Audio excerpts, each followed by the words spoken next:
Hello friend, मनोरंजन में एक बार फिर आपका स्वागत है। और मैं every day I will discuss about the the life sketch of the foreign writers. ऐसा चेखव हुआ, स्टेनिस्लावस्की हुई, या जीन बेप्टिस्ट हुई, या शेक्सपियर हुए, या सोफोक्लेड, या सोलोमन हुए। ये वे फॉरेन राइटर्स हैं जिन्होंने इन फिल्म इंडस्ट्री, इन ड्रामा, जो मॉडर्न थिएटर है उसमें एक नई जान फूंक दी। तो इनकी लाइफ स्केच से, जीवन परिचय से क्या होगा?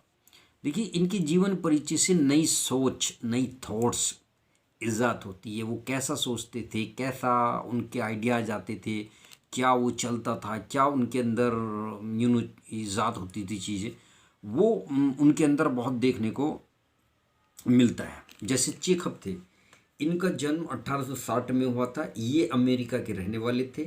इन्होंने मेडिकल साइंस मॉस्को यूनिवर्सिटी के दौरान 1 एक्ट प्ले लिखे, बहुत सारे एक्ट प्ले लिखे, जिसके कारण ये बहुत ज़्यादा मशहूर हो गए।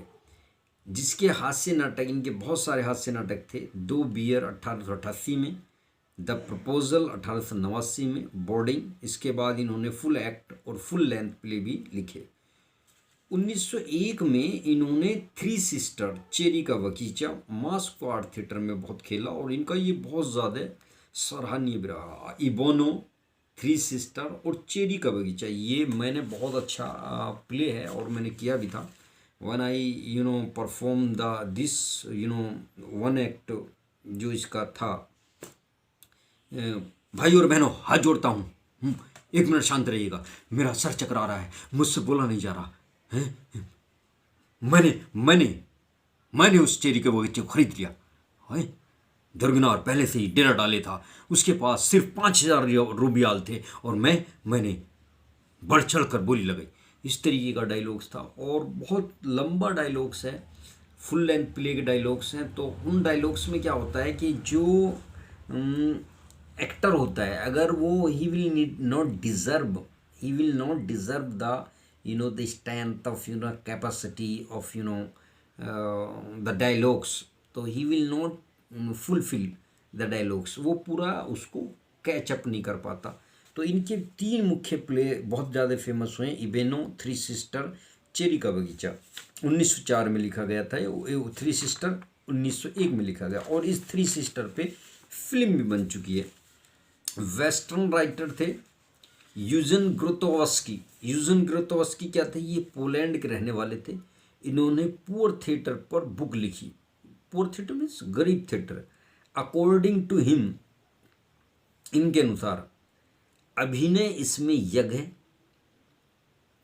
अभिनेता इसमें यजमान है, मंच इसमें हवन कुंड है, स्क्रिप्ट इसमें हवन सामग्री है, धुआं जो उत्पन्न हो रहा है वो रस है, और आग इसमें इमोशंस है। ये सारी चीज़ें जो वेस्टर्न राइटर यूजन ग्रोतोवस्की हैं, तो उन्होंने दिया। अब ये समझ लीजिए, इनकी लाइफ स्केच जानना इसलिए ज़रूरी है। The thoughting process of the foreign writers, जो फॉरेन राइटर्स हुए उनका सोच, उनका दिमाग का सोच कि किस तरीके की वो चीज़ें ईजाद करते थे। अब इससे होगा क्या, इससे क्या मदद मिलेगी आपको एक्टिंग में?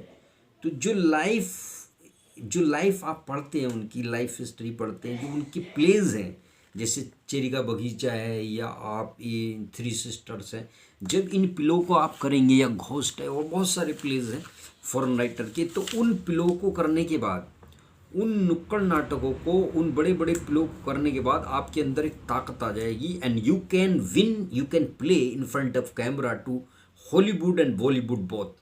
आप बॉलीवुड में भी ऑस्ट्रेलिया जाइए, अमेरिका जाइए, यूरोप जाइए, कहीं भी जाइए, आप भिड़ जाएंगे, आप उनसे कमतर नहीं आके जाएंगे, क्योंकि ये प्ले बहुत फुल लेंथ प्ले हैं।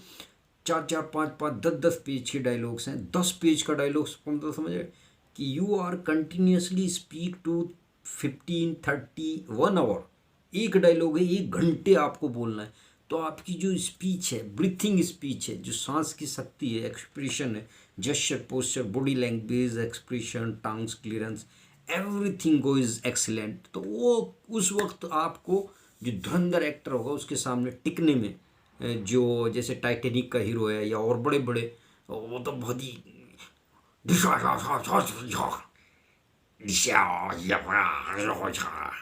एनिमेशन बेस्ड जो मूवीज़ बनती हैं उनकी, उसमें जो बहुत ख़तरनाक बॉलीवुड के एक्टर बहुत ज़्यादा, हॉलीवुड के एक्टर्स बहुत ज़्यादा ख़तरनाक होते हैं। उनका तो मुकाबला ही कर, उनके पास उसके सामने टिक पाना, नसरुद्दीन साहब जैसे धुरंधर आदमी है, नजरन कहते हैं कि उनके सामने खड़ा रहना ही, वो तो ऐसा कोशिश करते कि दूसरे कलाकार को खा जाएंगे। उनके डायलॉग्स इतने ज़बरदस्त, इतना ख़तरनाक होते हैं कि वो आदमी घबरा जाता है। ठीक है ना।